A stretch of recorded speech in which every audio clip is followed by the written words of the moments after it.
Bonjour à tous et bienvenue dans cette nouvelle vidéo. Aujourd'hui, on va faire un thread horreur. Alors là, c'est la première fois que j'en fais un. J'espère que ça va vous plaire. J'ai pris une histoire qui s'est réellement passée dans la vraie vie. Et nous allons tout de suite commencer. Alors, ambiance, feu de camp, posez-vous confortablement et c'est parti. Alors, c'est l'histoire de Lucie. Lucie, elle a 14 ans. Elle vit à Marseille. Elle est dans un collège. Elle est donc en troisième. Et sa classe a été sélectionnée pour un voyage en Angleterre parmi toutes les classes du collège. Donc là, forcément, c'est l'éclate, ils étaient tous contents. Sauf que Lucie, elle apprend que dans ce voyage, elle va devoir être dans une famille d'accueil. Donc alors là déjà, gros point négatif, parce que là tu te dis, est-ce que la famille va être cool? Est-ce que ça va être une famille de riches, ou ça va être dans le luxe, où tu vas bien manger, que tu vas dormir dans une grande pièce et tout machin? Ou tu tombes sur une famille de psychopathes avec un père mangeur d'enfants? Enfin bref, ça a inquiété pas mal Lucie, mais elle s'est dit que le voyage pourrait être cool parce que déjà, ça va permettre de lui apprendre l'anglais.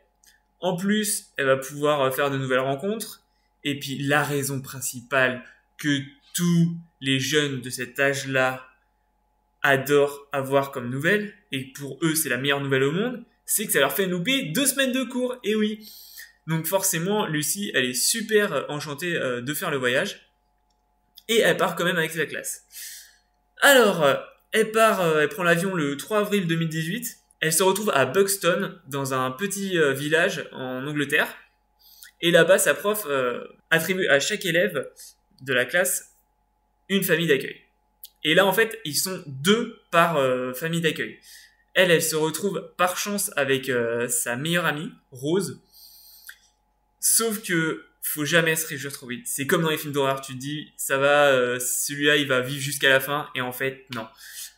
Alors là, tout pareil, vous sentez la couille arriver. C'est bien sûr la famille. Elle arrive devant la maison de la personne qui doit les accueillir, et c'est une vieille maison, elle est grande, mais c'est une vieille maison en ruine. Ça fait un peu style manoir hanté, quoi, vite fait. Et en fait, c'est une petite vieille qui les accueille. Alors, c'est une anglaise, donc elle leur présente un peu, elle leur fait faire le tour de la maison. Elle explique très vite, donc elle a pas le temps de tout comprendre. Et il y a une pièce qu'elle a pas présentée durant la visite. Et Lucie, elle lui dit très gentiment quelle est cette pièce et tout, parce que c'est la pièce qui est juste à côté de leur chambre. Et la vieille, au moment où elle dit ça, la vieille, elle se précipite sur la poignée de la porte et elle se met devant la porte et elle dit surtout n'entrez jamais dans cette pièce. Alors là déjà ça met un petit coup de pression, mais bon Lucie et Rose s'inquiètent pas et puis elles vont faire leurs affaires dans leur chambre, elles s'installent et tout. Et puis les jours passent et en fait elles commencent à se sentir un peu mal à l'aise parce que la vieille elle leur a parlé pour présenter la maison, mais sinon elle ne parle plus du tout. Genre elle est complètement muette. Et ils ont beau essayer de leur parler, elle ne répond pas forcément. Donc là déjà, tu te sens pas super à l'aise quoi. Et au final, les jours passent, ça se passe pas trop mal, mais bon, pareil, quand elles sont à chaque fois à l'intérieur de la maison, elles se sentent pas hyper bien. Et Lucie demande à la vieille dame si elle avait de la famille.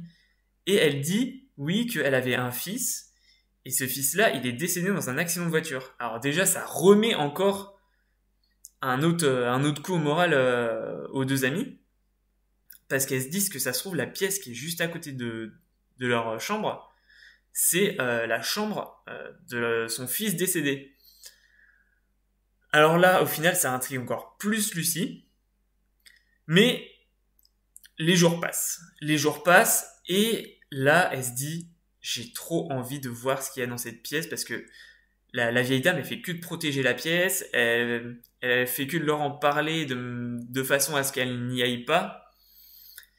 Donc elle décide avec Rose une nuit de faire une nuit blanche et au plein milieu de la nuit, aller voir ce qu'il y a dans la pièce. La grosse bonne idée, quoi. C'est vraiment l'idée des films d'horreur où tu dis n'y va pas, mais bien sûr, le mec qui fait le scénario du film, il envoie les personnages se faire buter carrément. Et ben là, c'est pareil. C'est comme dans le film. Alors au final, elles partent vers 3 heures du matin pour aller dans la pièce, sauf que juste avant d'entrer dans la pièce, elles entendent quelqu'un qui parle, qui marmonne des choses. Alors là, elles se rendent compte que ça vient du bas, parce qu'en fait, leur chambre est située au premier étage. Et là, elles regardent en bas, et c'était la vieille dame qui était en face d'un mur, en train de parler toute seule, mais en disant des choses un peu incompréhensibles. Alors là, elles se disent, oula, c'est bizarre, elles descendent, et elles vont dire à la vieille dame, est-ce que tout va bien? Sauf que la vieille dame, elle leur répond pas.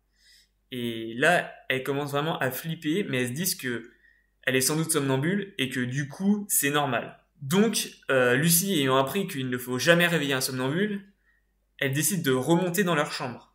Sauf que, arrivée devant la porte de leur chambre, elles se disent, putain, on n'a pas réussi la mission d'aller voir ce qu'il y avait dans la pièce, bah les couilles, on va ouvrir la pièce.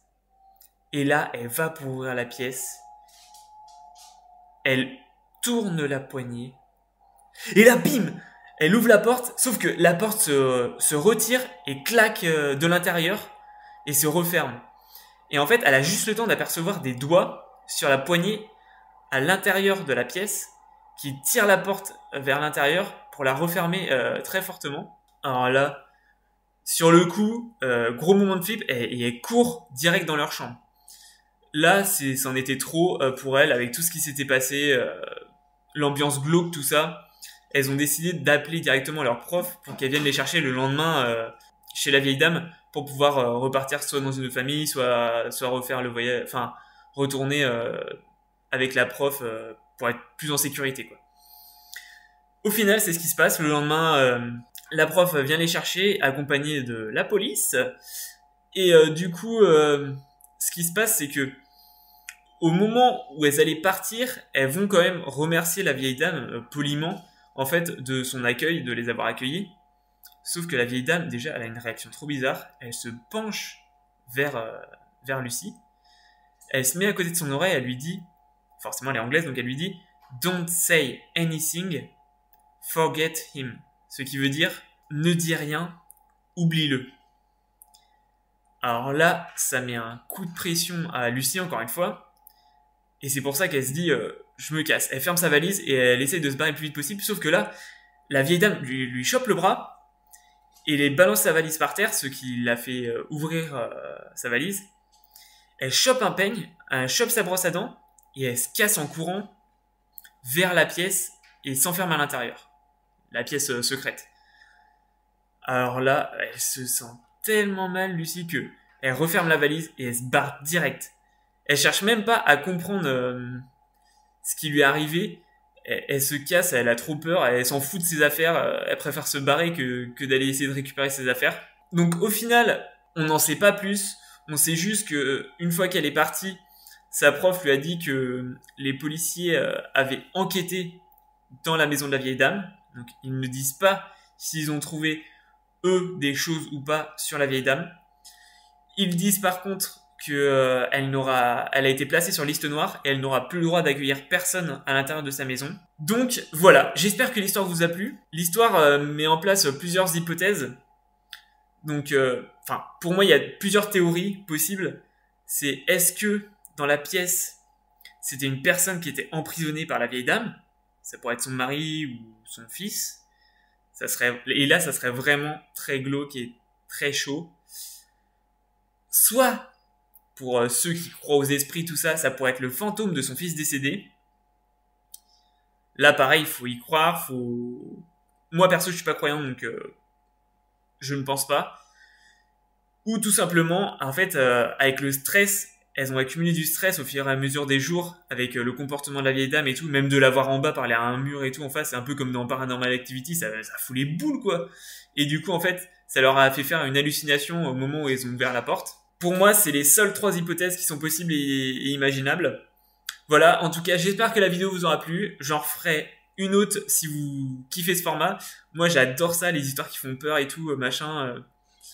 Je kiffe, j'en ai plein sous le coude, donc dites-moi dans les commentaires si vous voulez que j'en refasse une autre. Et on se retrouve bientôt dans une nouvelle vidéo, donc ça sera sans doute ma vidéo sur l'épreuve de Koh-Lanta que j'aimerais refaire. celle qui a pas eu cette année d'ailleurs, que j'aimerais faire. Je vous en dis pas plus parce que j'ai pas envie de vous spoiler. Voilà, donc ça sera une grosse vidéo. Elle devrait arriver soit avant Noël, soit juste après. Et voilà, que dire d'autre. À bientôt. Peace.